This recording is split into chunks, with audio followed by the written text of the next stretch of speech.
We're going to roll right into leg extensions. Now I feel that leg extensions is very, very important to have as your first exercise. Reason being that following leg extensions, there are other exercises such as squats and leg presses. If not having the knees warm before going into these exercises, it can result into injury or strain. That's why it's very important to have leg extensions first. Now leg extensions are the bread and butter of the thigh. It hits the outer head of the quadriceps, the mid portion of the quadriceps, and especially the teardrop. Now there again, I want to emphasize the importance, just as I have the previous exercise that we've done, the importance of using a pyramid principle, starting with a lighter weight and working your way up. Feet should be pointed straight ahead, although some people choose to switch the angles up to turn the toes out. But I would prefer, and I think it's much safer, to always keep the toes pointed straight ahead or slightly turned in. Okay. Come up, flex the thighs at the top, lower it slowly. Up, flex the thighs at the top, lower it slowly. Yep. Notice he's locking all the way out at the top, and he's coming down in a controlled manner. A lot of us have the tendency to come up and down very fast. You can end up hurting yourself in that way, and the repetition is not as effective. At all times, the mind and the muscle must be linked together. The mind and the muscle must become one in order to make one rep equal 2 reps. The squats will help towards promoting growth, especially mass, throughout the entire quadricep and also hamstring region. It hits the 3 quads here in the front, also the thigh bicep, or we sometimes call it the hamstring. Okay? The narrow stance, I feel, is much more effective. It's when coming down, by having a narrow stance, you're going to be able to pull these muscles into play, the inner thigh into play, the inner teardrop, and also the inner and upper thigh into play. It's a very awkward way to do a squat, but I feel it's the most effective way.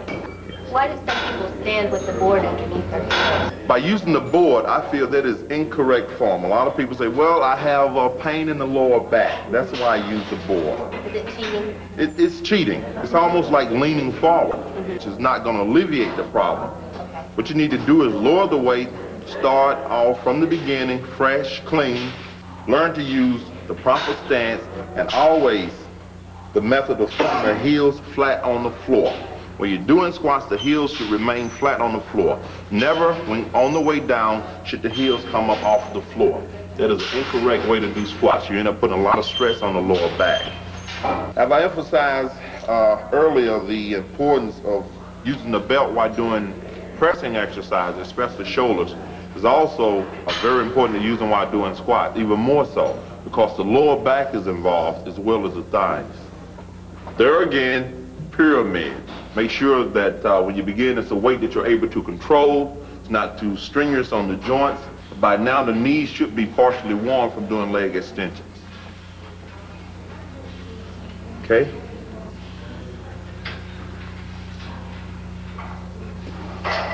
Now, what I'm about to do is a narrow stance. This is the type of stance that I've used from day one in order to help develop my thighs to the point that they are now. Keeping the knees pointed straight ahead. Arch the back on the way down, head up at all times. And always gradually go down. Lower the weight in a controlled fashion, not too fast. There again, not too slow. Usually I notice when you do your squats, you squat down so your thighs are roughly parallel to the floor. I've seen a lot of guys go below parallel. Is that incorrect to do that? Parallel is enough. To go below parallel it's unnecessary, I feel, especially for a taller person. A shorter guy, A-okay, no problem. But you want to always be very careful not to put too much stress upon the joints. If you're going to go below parallel, make sure that you're controlled. Okay.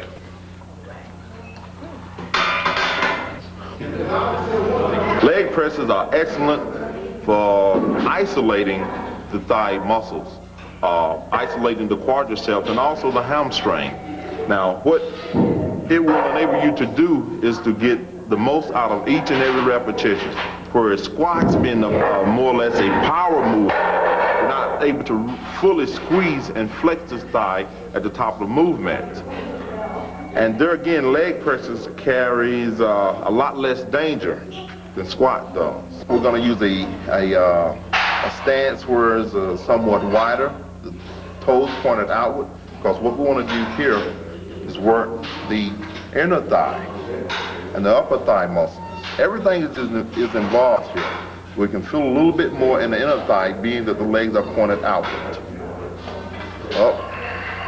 We're going to come down in a controlled fashion. Thighs pointed outward. Flex on the way up. I prefer pushing off on the heels. By doing so, I'm going to be able to squeeze out that little extra at the end of that repetition. Down, squeeze. Exhale. When coming down, you're going to have to let the air out.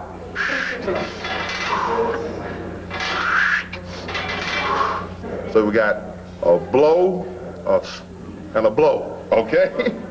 Now to walk onto the stage or just to have an underdeveloped leg which lacks the thigh bicep or hamstring is not what you would want to call a complete lower body. So it's very important to make sure that you're well equipped and that you have a good balanced shape to the thigh. And that's why leg curls are so very important.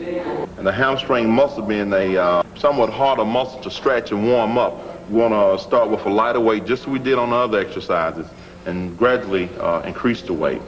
You don't want to ever start too heavy on this. You don't want to start down and, lean over and start stretching cold hamstring muscles. You want to go ahead and do your first set, which would be a very light set, and then gradually increase. And stretch the hamstrings as you increase the weight while pyramiding. First, you want to get yourself situated.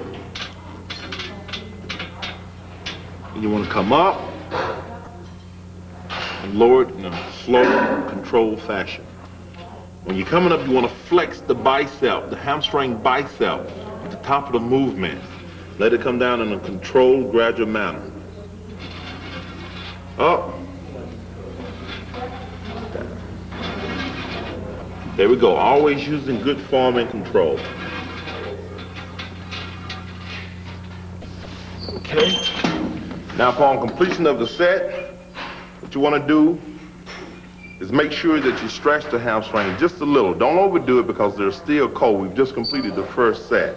Going into the second and third set, you want to stretch them just a little bit more as you gradually go on. Okay. Now, the reason for stretching the hamstrings is to help to lengthen them out. It helps to add length to the hamstring, and more or less keep them loose. Because this exercise is very, very concentrated, and you can get a little crampy back there. So you want to stretch them out at all times. Okay? Just a little.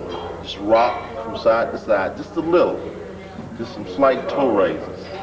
Okay? Don't overdo it, especially if this is very new to you. You can have a complete upper body, nice taper and so forth, and perfectly balanced thighs, but then if you lack calf, you can forget about it. The physique is not complete unless everything flows together, and that includes especially the calf muscles. Never allow anyone to give force reps to you if you're not somewhat in control of the movement yourself. So always be in control.